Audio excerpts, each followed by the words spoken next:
안녕하세요. 서울에 거주하고 있는 30대 후반 여자입니다. 전 저보다 한 살 많은 남편과 6년째 결혼 생활을 이어가고 있어요. 주변 사람들 시댁살이 얘기를 듣거나 아니면 맘카페 회원들과 주고받는 이야기를 들어보면 시댁에 별의별 일이 다 있더라고요. 근데 전 결혼하고 나서 정말 근심 걱정 하나도 없었거든요. 그래서 왜 다들 고생만 할까? 그런 생각을 하고 있을 때 저에게도 별의별 일이 다 생겼습니다. 저에게 근심과 걱정을 안겨준 사람은 바로 아주버님의 와이프, 형님 때문인데요. 그 이유를 털어놓고 싶은 마음에 이렇게 사연을 보내게 됐습니다. 남편한테 5살 많은 형 한 명이 있어요. 저에겐 아주버님이죠. 아주버님은 40살이 넘었음에도 장가를 가지 못하고 있었어요. 시댁 동네에서 아주버님은 노총각이라 유명할 정도였어요. 요즘은 40살 넘어서 장가 못 가도 크게 문제될 게 없다고는 하지만 아무래도 부모님 세대에선 요즘 사람들 마음과는 다르잖아요. 그래서 제가 소개팅은 3번 정도 해주기도 했고 남편도 몇 번 해주기도 했어요. 근데 항상 아주버님이 차이더라고요. 제 눈으로 봤을 땐 성실하고 돈도 잘 모으고 게다가 정육점 가게까지 운영하고 있어요.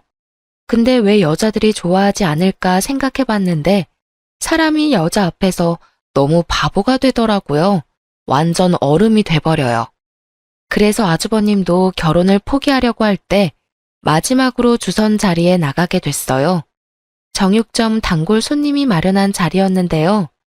주선 상대는 아주버님보다 10살이나 어린 여자였는데요. 아담하고 귀여운 스타일이더라고요.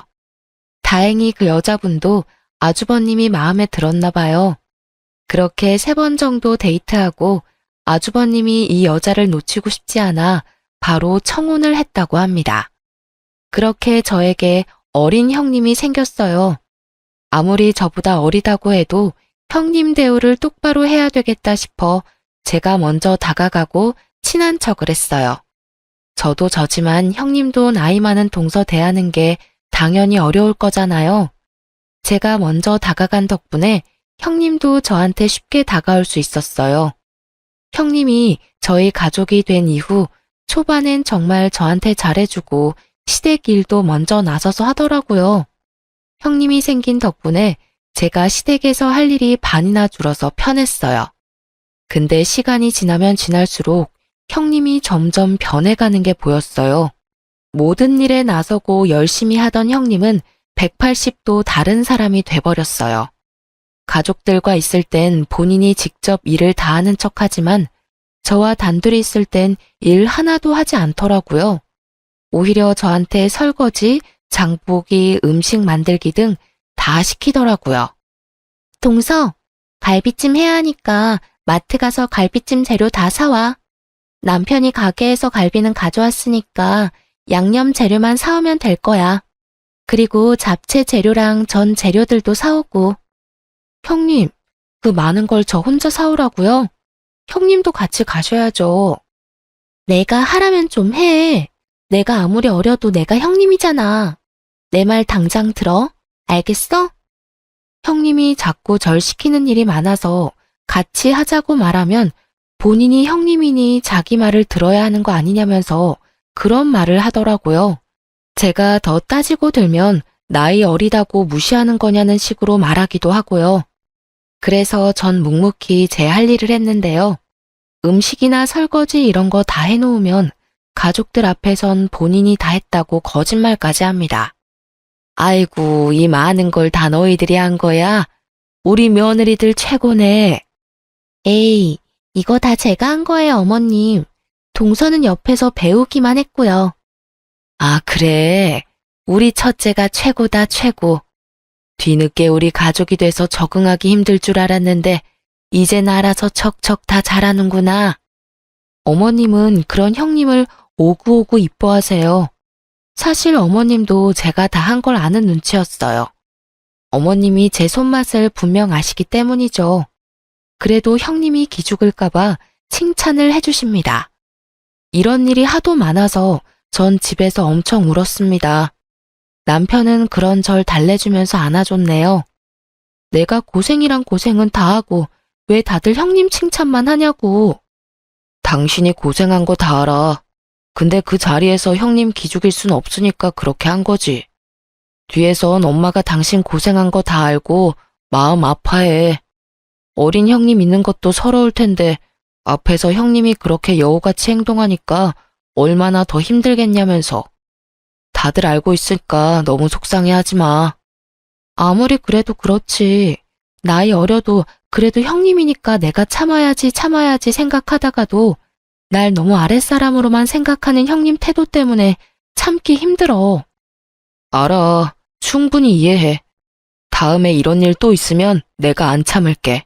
그러니까 이번만 참고 넘어가줘. 이럴 때마다 내 편을 들어주는 남편 덕분에 그래도 잘 넘어갈 수 있었어요.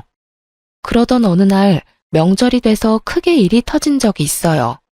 원래 명절 때마다 시댁에서 싸움 한 번 터진다고 하는데 저희 시댁에서도 터질 줄은 몰랐네요. 사실 저희 시댁은 사이가 정말 좋은 편인데 형님이 저희 식구가 된 이후부터 부쩍 다툼이 늘게 됐었는데요. 그건 바로 형님의 질투 때문이었어요. 저희 부부는 맞벌이를 하고 있지만 아주버님 부부는 홀벌이로 생활하고 있어요. 원래 형님께서 시집 오기 전에 작은 네일샵 아르바이트로 일하고 있다고 들었어요. 형님 꿈이 결혼하면 전업주부로 생활하는 거였다고 하네요. 아주버님은 정육점 하나를 운영하고 있지만 결혼 전에 비해서 가게 운영이 좋지 않아 좀 힘들어했어요. 생활 자체는 크게 지장은 없었지만 여유가 있는 편은 아니었어요.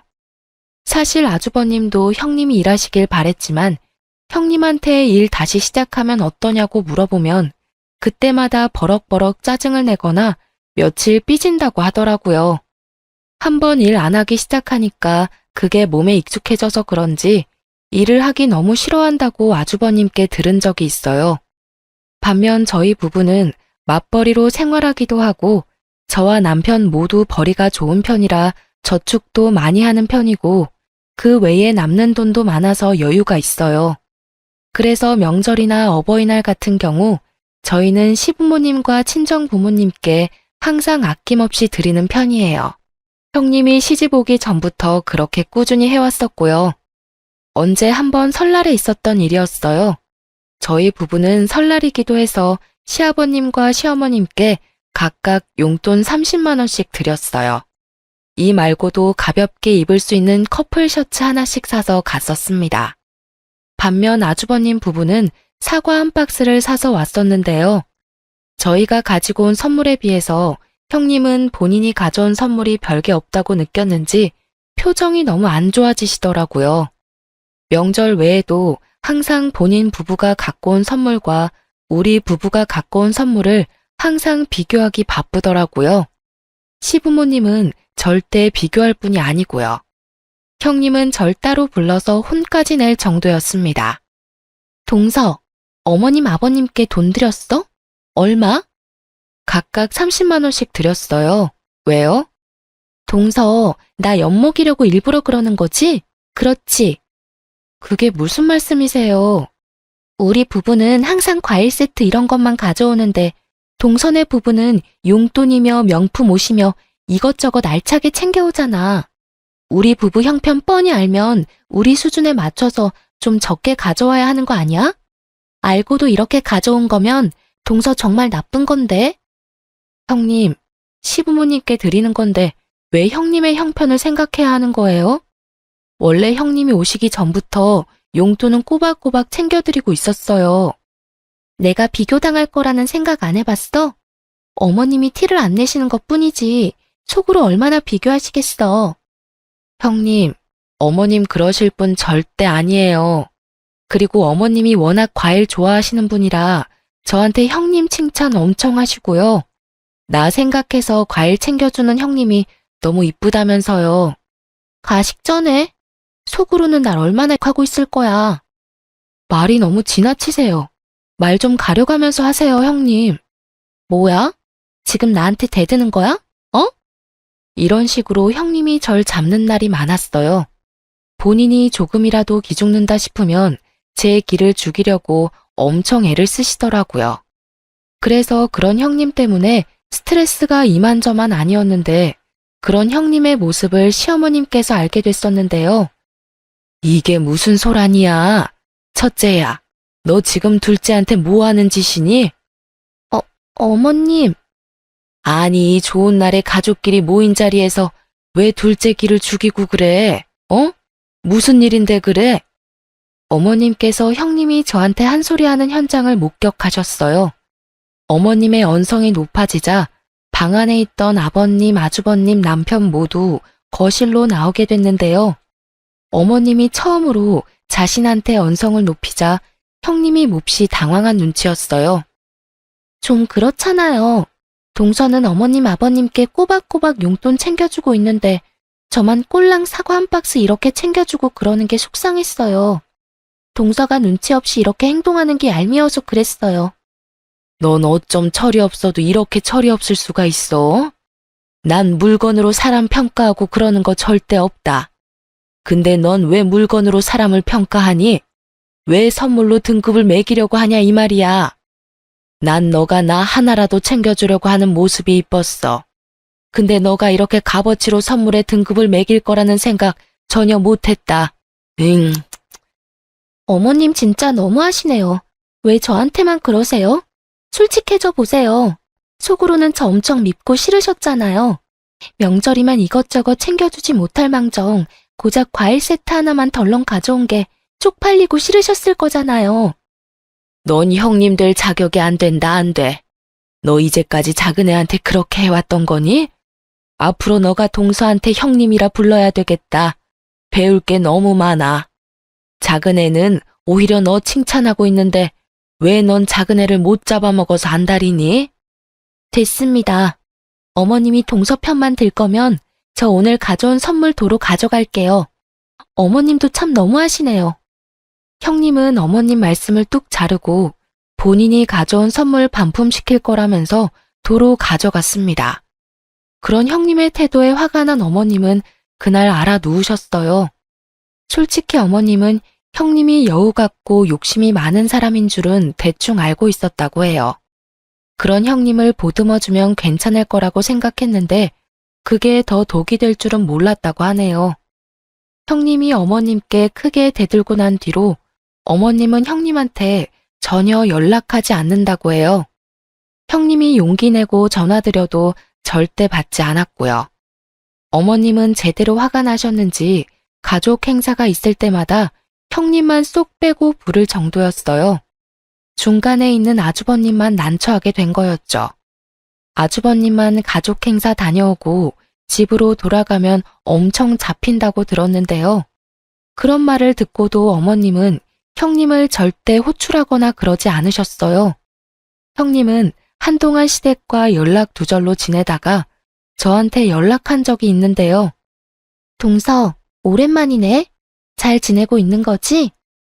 안녕하세요. 형님도 잘 지내고 계시죠? 저야 뭐 똑같이 지내고 있어요. 오랜만에 연락해서 이런 말하기 좀 그렇지만 나 빼고 가족끼리 모이니까 좋아? 방해꾼 한 명 사라진 기분이 들고 그래? 아무리 시부모님이 나 보기 싫다고 그래도 동서라도 나서서 날 부르고 그래야 하는 거 아니야? 말은 바로 하셔야죠. 일 이렇게 커지게 된 건 다 형님 때문이잖아요.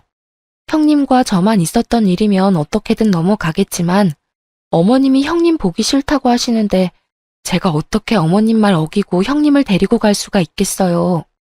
저도 중간에 엄청 노력 많이 했어요. 근데 어머님이 형님 보기 싫다고 하는데 저보고 어쩌라는 거예요. 동서 정말 못된 사람이구나. 완전 왕따 주동자네 주동자야. 이거 사회 매장감인 거 알고는 있는 거지? 저는 몰라요. 형님이 벌인 일이니까 형님이 책임지고 해결하세요. 이런 식으로 저한테 자주 전화해서 저보고 왕따 주동자라며 별 소리를 다 합니다. 어머님은 끝까지 그런 형님을 좋게 생각하지 않고 계시고요. 형님을 한동안 뵙진 못했었지만 아주버님과는 자주 왕래를 하고 있었어요. 사실 아주버님은 너무 순수하고 착한 사람이에요. 워낙 효자라서 시부모님께 속을 썩인 적이 없었고, 게다가 저희 남편과도 우애가 참 좋습니다. 그런 아주버님은 키가 크시고 덩치도 좋았어요. 키가 180cm이며 몸무게는 90kg 정도 나갔는데요. 그랬던 아주버님이 점점 말라가더라고요. 게다가 우리 부부 집에 놀러 오면 제가 직접 밥 한 상을 차려주는 편인데 그럴 때마다 밥 3공기씩은 뚝딱 해결해요. 예전엔 많이 먹어봤자 한 자리에서 1공기 반 정도 먹던 분이었는데 어느 순간부턴 3공기 이상은 드시니까 저와 남편은 요즘 무슨 일 있냐고 물어볼 정도였어요. 이렇게 많이 먹는데도 말랐으니 걱정이 될 수밖에 없잖아요. 아주버님은 절대 시부모님께 말하지 말라고 당부하며 저희 부부한테만 몰래 말한 얘기가 있어요. 형님께서 아주버님 수입을 전부 관리하고 있어요. 아무리 예전에 비해 수입이 많이 생기지 않지만 그래도 저축을 할 정도로 번다고 하셨어요. 근데 형님 씀씀이를 보면 절대 돈을 모을 수 없다고 해요. 사실 아주버님이 결혼하기 전까지만 해도 돈 엄청 모았던 걸로 기억하고 저축 왕이라고 불릴 정도로 알뜰살뜰했어요. 게다가 저희 부부보다 시부모님께 용돈을 많이 드린 분이었고요. 근데 형님과 결혼한 이후부턴 시부모님께 용돈을 단 한 번도 드린 적이 없을 정도로 힘들게 살고 있다고 합니다. 형님은 아주버님이 번 돈으로 본인을 위해서 쓰기 바빴다고 하는데요. 특히 일주일에 한 번씩은 꼭 비싼 네일아트를 받는다고 해요. 얘기 들어보니 형님이 네일 받는 곳이 유명인들이 많이 다니는 네일샵이더라고요. 게다가 유명한 마사지샵도 한두 달에 한 번씩은 꼭 간다고 합니다. 에휴, 나 지난달에는 대출까지 받아서 그 사람 성형까지 시켜줬다. 내가 와이프를 데리고 사는 건지 사춘기 딸내미를 데리고 사는 건지 이젠 모르겠다 정말로. 형, 제발 정신 차려. 제발 이혼 좀 해, 이혼. 이러다가 형 인생 망하게 생겼어.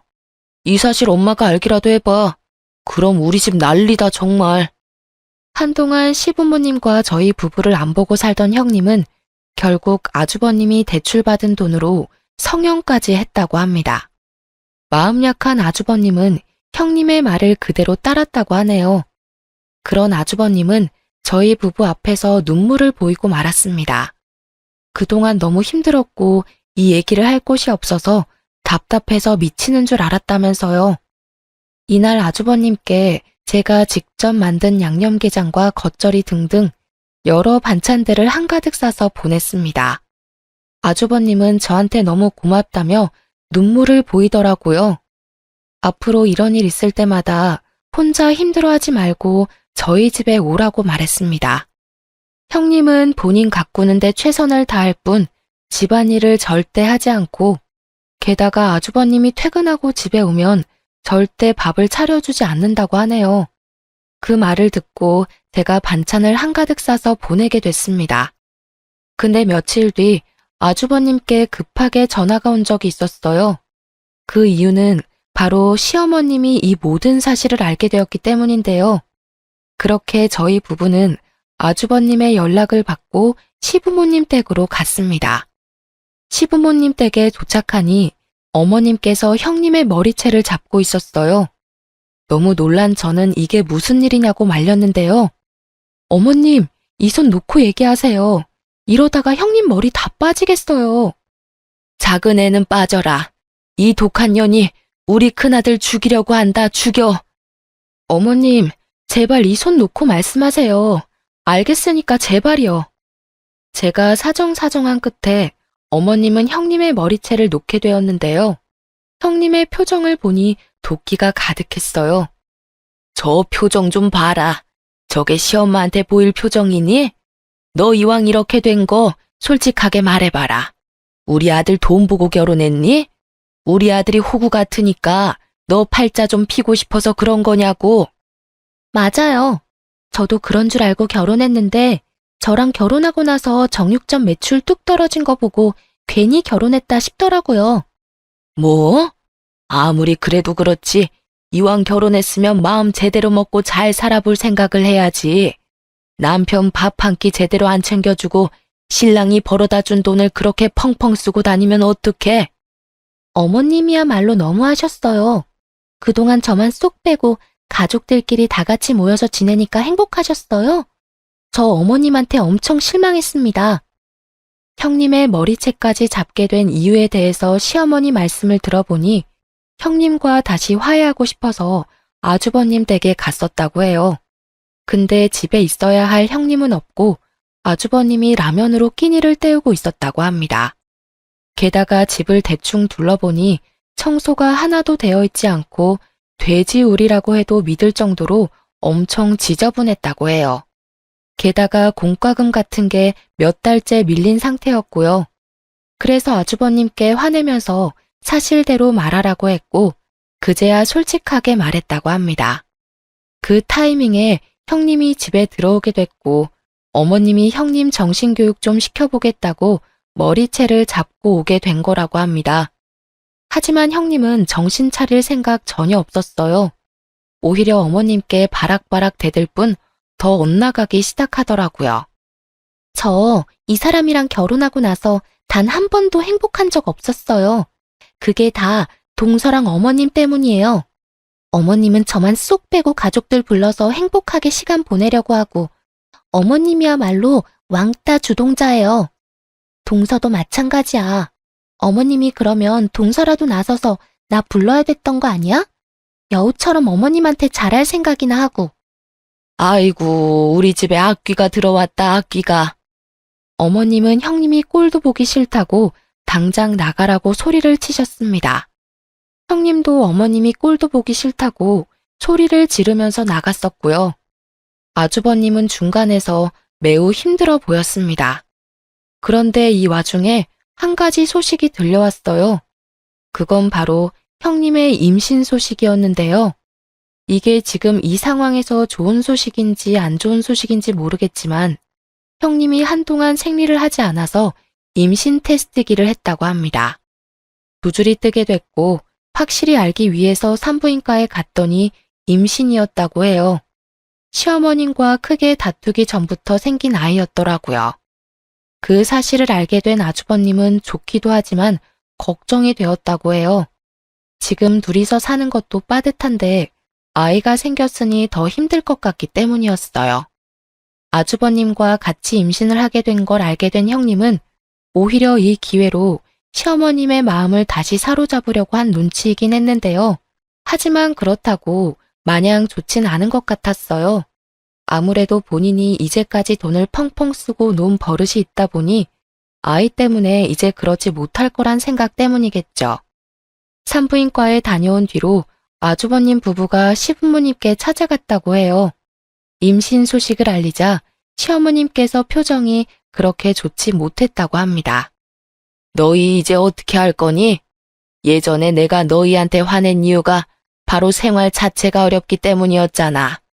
아이까지 생긴다면 지금보다 더 어렵게 생활해야 할 텐데 그게 가능할 것 같니? 가뜩이나 첫째 혼자 일을 하는 상황인데 어떻게 아이를 키울 수 있겠냐 이 말이야. 그래도 아이가 생겼으니 책임져야죠. 지울 순 없잖아요. 어렵게 가진 아이인데. 솔직하게 말해서 큰아가, 너가 첫째 밥 잘 챙겨주는 것도 아니잖니. 집안일도 야무지게 하는 편도 아닌 마당에 아이까지 키우면 집안 돌아가는 꼴 말이 아닐 거야. 아이 분유값 절대 무시 못해. 너 혼자 번 돈으로 절대 못 키워. 그러니까 지금 살고 있는 집 정리하고 우리 집에 들어와서 살아. 내가 낮엔 애 돌봐줄 테니까 큰아가 너 이제 일 시작해. 애기 유치원 들어가기 전까지 내가 돌봐주겠다고 약속할 테니까 그때까지 돈 차곡차곡 모아서 그때 분가해. 그게 아이를 위해서도 좋아. 싫어요. 아무리 저희 부부가 힘들게 산다고 해도 어머님 집에 들어가기 싫어요. 애기가 유치원 다닐 때까지 여기서 지낸다면 그동안 어머님이 저한테 얼마나 눈치 주고 그러시겠어요?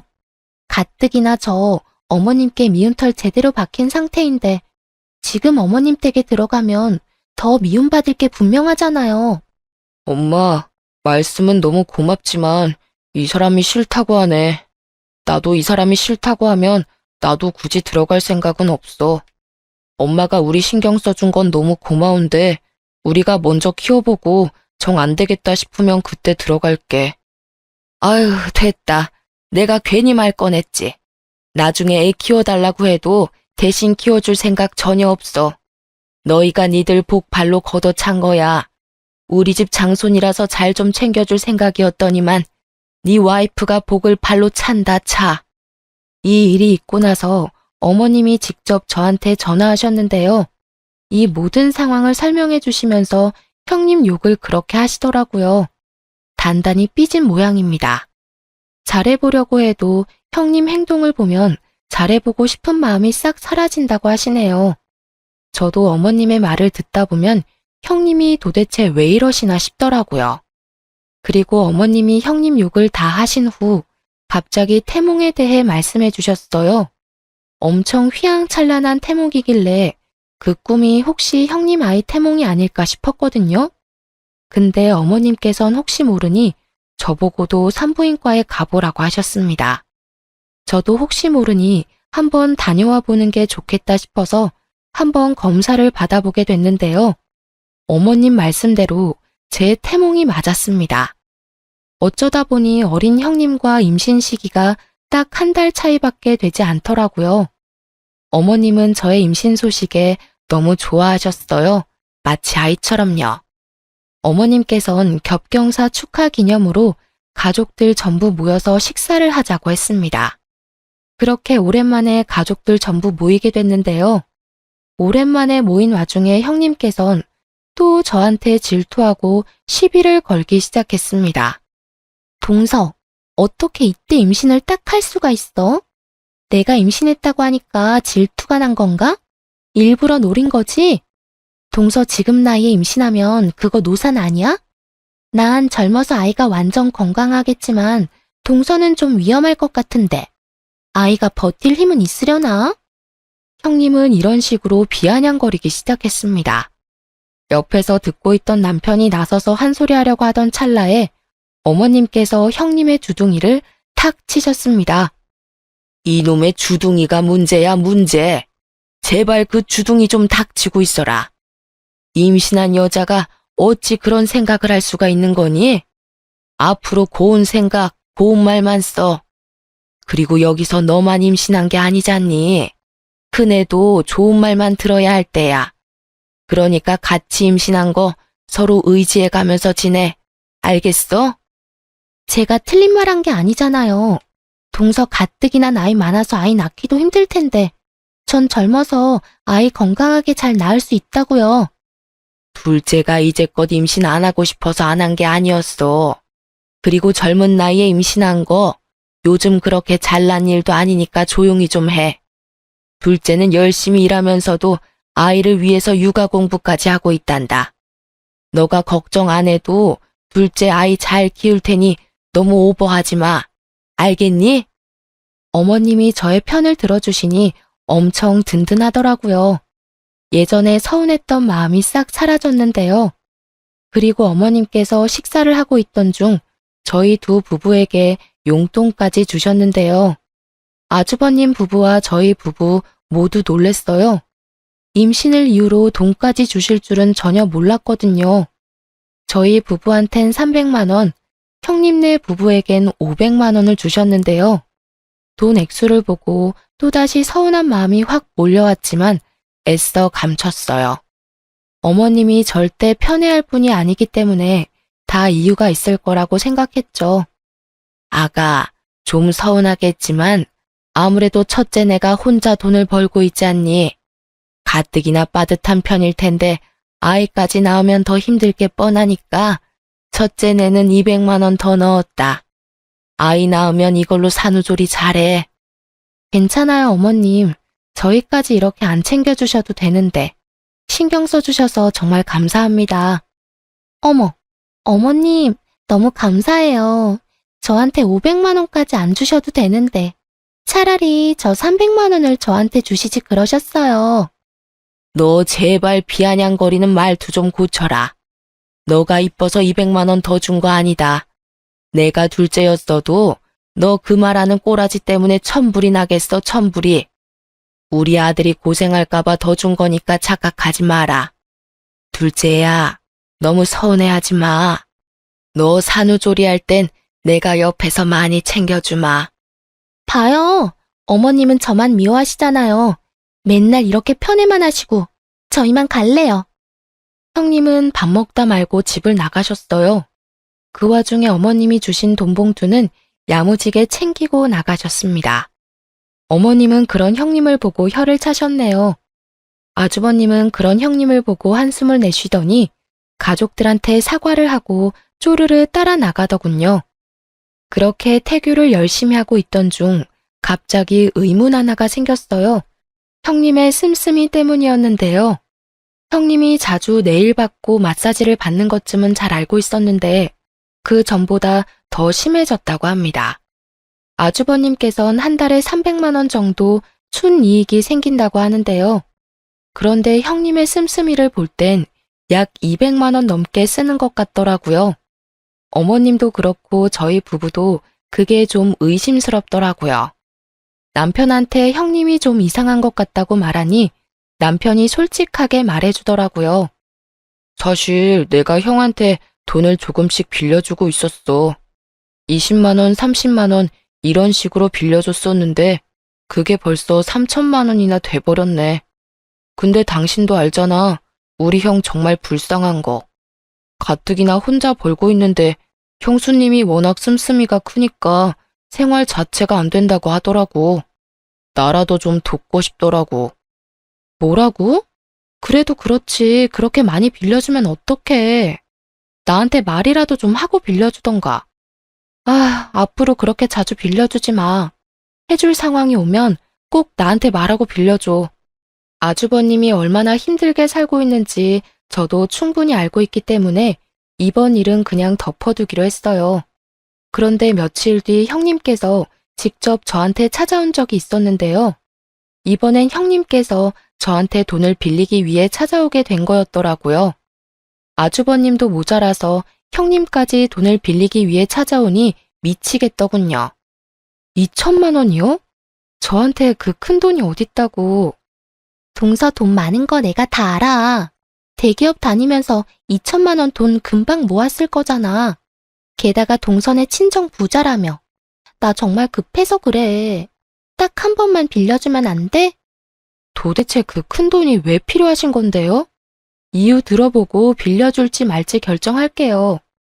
사실 우리 친정엄마 암이래. 그것도 자궁암. 동서도 알잖아. 내 친정 그렇게 사정 좋지 않은 거. 당장 수술비가 필요한데 내가 지금 당장 모아둔 돈이 없어서 말이야. 형님의 어머님께서 암에 걸렸다는 말에 마음이 약해지더라고요. 가뜩이나 형님도 임신한 상태라서 신경 쓸 게 한두 가지가 아닐 텐데 그래서 전 마음이 약해져 돈을 빌려주기로 했습니다. 그 대신 차용증을 쓰기로 했어요. 형님은 저한테 정말 잘하겠다고 말하며 그 돈을 덥석 가져갔습니다. 근데 형님이 저한테 돈을 빌려간 다음으로부터 큰 사건이 터지고 말았어요. 형님께 돈을 빌려준 그 당일날 남편한테 형님께 돈을 빌려줬다고 말하며 형님네 친정 어머니가 암에 걸렸다는 사실도 같이 알려줬거든요. 남편은 좀 쎄한 것 같다면서 그 다음날 아주버님께 물어봤다고 해요. 우리 장모님 아주 건강하시지. 며칠 전에는 등산까지 하셨는데 암이랑 완전 거리가 먼 분이셔. 아주버님 말로는 절대 암에 걸릴 뿐이 아니라고 단호하게 말했다고 합니다. 그 사실을 남편이 바로 말해줬고요. 그래서 2천만 원은 도대체 왜 필요한 건가 알아보려고 했던 찰나에 며칠 뒤 시댁에서 소란스러운 일이 발생했어요. 시아버님께서 숨을 헐떡이며 당장 오라고 부르셨는데요. 그래서 저희 부부는 헐레벌떡 시댁으로 달려갔습니다. 시댁에 도착하니 어머님은 쓰러진 상태로 시름시름 앓고 계셨고 시아버님은 아주버님의 등짝을 때리면서 온갖 욕을 퍼붓고 계시더라고요. 미친놈아, 그것도 와이프라고 데리고 살았던 거냐? 아버님, 진정 좀 하세요. 무슨 일인데 그러세요? 둘째 애야, 네 형님 좀 어떻게 해봐라, 어? 너 형님 뱃속에 있는 아이가 첫째 애가 아니란다. 다른 남자랑 두 집 살림하고 있었다네. 그 남자 아이래. 아이고. 네? 그게 무슨 말씀이세요? 아주버님 아이가 아니라고요? 자세히 얘기를 들어보니 형님은 진작부터 다른 남자가 있었다고 해요. 결혼하고 난 뒤 중간부터 다른 남자와 바람을 피고 있었는데 그 남자와 살림까지 차렸다고 합니다.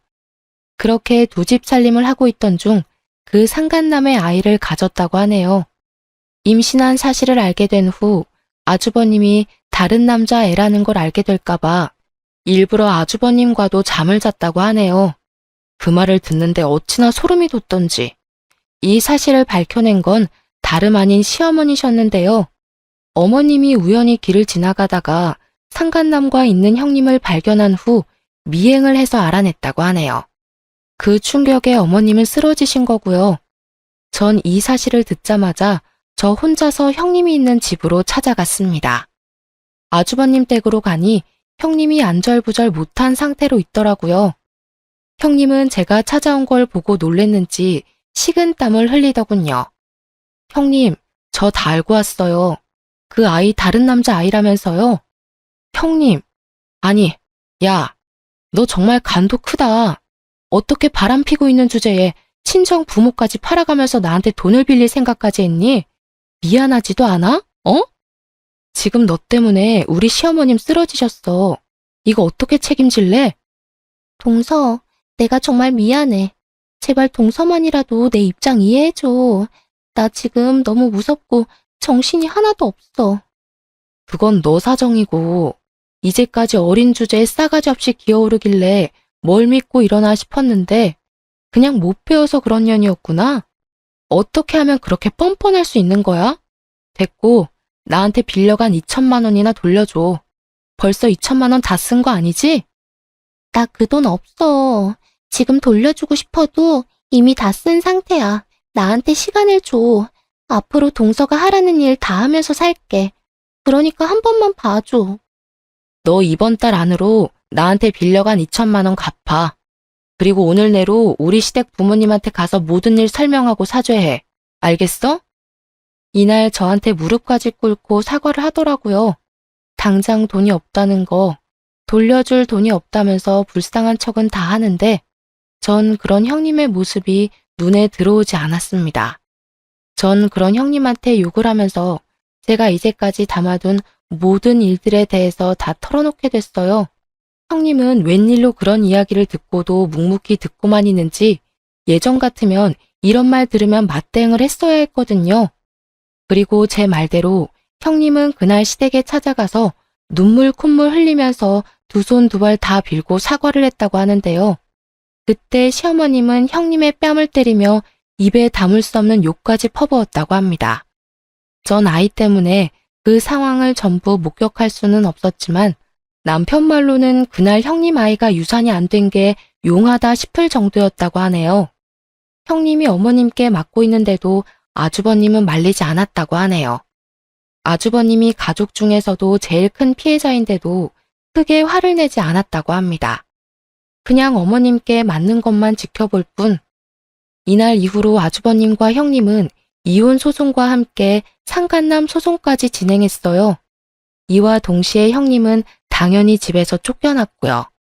아주버님이 형님과 이혼을 하지 않을 거라고 생각했는데 의외로 단호하게 이혼하셨어요. 처음엔 형님이 아주버님께 엄청 사과하고 매달렸다고 하는데요. 근데 아주버님은 단호하게 이혼하자고 통보했어요. 아주버님과 이혼하고 난 뒤 상간남과 같이 살고 있다고 들었어요. 형님과 같이 살고 있는 그 상간남은 제정신이 아닌 사람처럼 보였습니다. 우연히 상간남을 본 적이 있었는데 완전 양아치 같은 느낌이 물씬 느껴지더라고요. 예전에 전적을 들어보니 사기 전과로 한 번 감옥에 다녀온 적이 있다고 하네요. 그런 남자가 뭐가 좋다고 같이 살기까지 할까요? 그 일이 있고 난 이후 6개월 정도가 지났을 무렵 아주버님은 이혼과 상간남 소송이 잘 해결됐어요. 다만 제가 빌려준 2천만 원만 돌려받지 못한 상태였는데요. 제가 만삭일 때라서 아이 낳고 받아야 되겠다 마음먹고 있던 찰나에 형님의 사망 소식이 들려왔어요.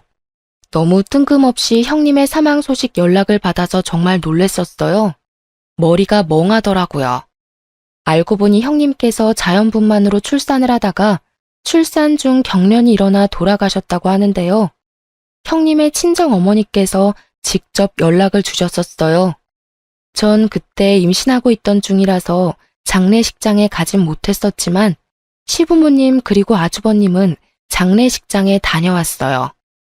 남편 말로는 장례식장에 상간남은 없었다고 하네요. 알고 보니 상간남은 출산을 하던 중 잠수를 탔다고 하네요. 원래 같이 살고 있을 때부터 사이가 좋지 않았는데 아이까지 책임지기 싫은 나머지 형님의 출산 중 도망갔다고 하더라고요. 그런 남자가 뭐가 좋다고 아이까지 낳으려고 했는지 장례식을 마친 후 형님의 친정어머니께서 저희 부부한테 연락을 한 뒤 찾아왔었는데요. 어쩐 일로 오셨어요? 이렇게 갑자기 찾아와서 미안해요. 우리 딸이 그렇게 못된 짓을 하고 다닐 줄은 몰랐어요. 저도 얼마 전에 알게 된 사실이었고요. 딸 아이가 출산하기 전에 저한테 말해주더라고요. 동서한테 2천만 원 빌린 돈이 있다고. 그거 갚아야 하는데 어떻게 갚아야 할지 모르겠다면서요. 그거 제가 대신 갚으려고 찾아왔어요. 아, 천천히 갚으셔도 되는데 지금 제일 많이 속상하신 분은 그쪽이실 텐데요. 그래도 드려야 할 돈은 드려야 하니까요. 그동안 제 딸아이 때문에 고생 많으셨어요. 정말 죄송합니다. 제가 대신 사과드릴게요. 형님의 친정어머니께선 돈을 갚기 위해 직접 찾아오신 거였어요. 계좌 이체만 하고 안 보면 그만이지만 그래도 이체까지 형님이 한 잘못이 있어서 대신 사과하고 싶어 직접 찾아왔다고 하네요. 우리 부부에게 대신 갚은 2천만 원 돈은 어머니께서 직접 대출을 받아서 주신 돈이래요. 처음엔 이 돈을 받아도 되는 걸까 고민이 많았지만 그래도 받았습니다. 곧 태어날 아이를 위해서라도 받는 게 좋겠다 싶더라고요. 아주버님은 형님이 돌아가신 이후로 거의 술을 달고 살았어요. 이혼하고 나서는 술까지 드시진 않았는데 사망 소식을 듣고 난 뒤로부터는 거의 술을 밥 먹듯이 드시더라고요. 그런데 산부인과에서 보호자로 등록이 된 아주버님께 연락이 갔다고 하는데요. 알고 보니 아이는 살아있었더라고요. 아이를 데려가라는 연락이 왔었다고 합니다. 사실 그 아이는 상간남의 아이라서 아주버님이 데려갈 의무가 없지만 아주버님은 아이가 무슨 죄가 있냐면서 결국 산부인과에 방문했었는데요. 엄마, 나 이 아이 꼭 키우고 싶어. 너 미친 거야? 그 미친 계집애 데리고 살았던 것도 모자라서 애까지 대신 키운다고? 당장 보육원 보내. 이 핏덩이를 보육원에 어떻게 보내? 이 아이가 뭔 죄가 있다고 그래. 나 한번 이 아이 키워볼게. 엄마 한 번만 봐줘. 어? 살면서 엄마 속 썩여본 적이 없는 놈이 최근 들어서 다 썩인다 썩여. 너 마음대로 해. 그 대신 이 아이 내 눈에 절대 보이게 하지 마. 내 손자라고 절대 생각 안 한다. 시부모님은 당장 그 아이 보육원에 보내라고 강하게 나가셨는데 아주버님은 그 아이를 키우기로 결정했어요. 아주버님은 아이라도 키우지 않으면 다시 살아갈 의욕이 없을 것 같다고 하셨어요. 희한하게도 아주버님은 아이를 키우면서 본격적으로 일을 다시 하기 시작하셨어요. 낮에는 택배 일을 하고 있으며 밤엔 대리기사로 일하고 계세요. 아무래도 아이를 키우다 보면 여자의 손길이 필요하기도 하잖아요. 그래서 제가 가끔씩 낮에 육아도 도와주고 그러고 있어요. 집안에 여자가 잘 들어와야 한다는 말이 있잖아요. 전 그 말이 정말 맞는 말인 것 같아요. 역시 어른의 말은 틀린 게 없다고 봅니다. 가끔 아주버님을 볼 때마다 너무 불쌍한 것 같아요. 형님이 하늘나라로 가게 된 건 정말 안타깝게 생각하지만 도대체 왜 그랬는지 다시 한번 더 물어보고 싶은 마음이 들어요. 전 빌려간 2천만 원도 돌려받고 아이도 잘 출산하여 잘 키우고 있습니다. 이쁜 딸을 낳아서 키우고 있는데 다행히 절 닮아서 너무 곱네요. 시어머님도 매우 좋아하시고요. 고생이랑 고생을 다하고 사셨던 우리 시부모님 속 썩이는 일 없도록 잘 지내볼 생각입니다. 제 긴 사연을 들어주셔서 정말 감사합니다.